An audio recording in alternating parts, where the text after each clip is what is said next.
लेकिन अब सबसे बड़ा सवाल, क्या पाकिस्तान वाकई टूट सकता है? देश टूटने का अनुभव और दर्द पाकिस्तान को पहले भी मिल चुका है। सन 71 में पाकिस्तान की आबादी लगभग आधे आधे में टूट गई थी, यानी ईस्ट पाकिस्तान अलग होकर बांग्लादेश बना।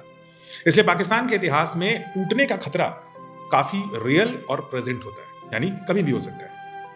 हालांकि अभी इसके जवाब में हाँ कहना थोड़ा जल्दबाजी होगी, क्योंकि बीएलए, टीटीपी, पीओके के प्रदर्शनकारी और अफगान तालिबान, इन सभी का उद्देश्य अलग अलग है। ये एक संयुक्त आंदोलन का हिस्सा नहीं है।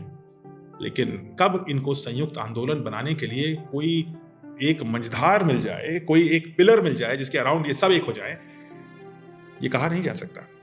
लेकिन एक बात तो साफ दिख रही है, इन सभी मोर्चों में पाकिस्तान की सैन्य और एडमिनिस्ट्रेटिव यानी प्रशासनिक क्षमता पर एक साथ भारी दबाव तो जरूर पड़ रहा है। और अगर ये दबाव आने वाले समय में और बढ़ता है या पाकिस्तान किसी युद्ध में घसीट जाता है और उसकी वजह से उसकी आर्म्ड फोर्सेस डिस्ट्रैक्ट हो जाती हैं इन चारों मोर्चों पर युद्ध लड़ने से, तो पाकिस्तान इन सभी संकटों को एक साथ संभाल नहीं पाएगा। आने वाले समय में पाकिस्तान के ऊपर 3 मेजर ऐसी क्राइसिस हो सकती हैं जो इन चारों फोर्सेस को एक साथ लाने में कारगर हो सकती हैं।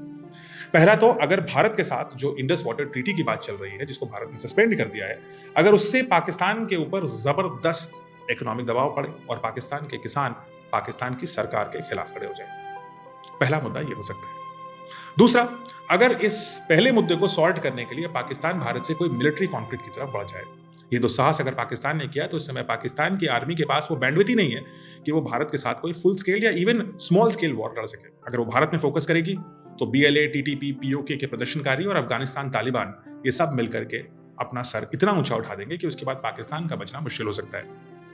और तीसरा कारण, अगर दुनिया भर से जो लोन ले रखा है, चाहे वो आईएमएफ हो, चाहे वो अमेरिकी सरकार हो, चाहे वो अब सऊदी अरेबिया से भी लोन लेने की बात कर रहे हैं, यूएई से लोन लेने की बात कर रहे हैं, चाइना से लोन में है, अगर पाकिस्तान के इन सभी देनदार यानी जो बैंकर्स हैं पाकिस्तान के, सारे देश में से एक भी रूठ गया और पाकिस्तान को फेवरेबल टर्म्स देने से मना कर दिया, तो पाकिस्तान की इकोनॉमी बैठ जाएगी। और इस स्थिति में भी ये चारों जो फोर्सेस हैं, ये एक साथ होने की कगार पे आ जाएंगी। फिलहाल पाकिस्तान की हालात इधर कुआं और उधर खाई वाली हो चुकी है। कब तक बचाए रहेगा पता नहीं। इस कहानी को सुनकर के आपको क्या लगता है? क्या आपने कुछ नया सीखा? तो कमेंट्स में जरूर बताइए।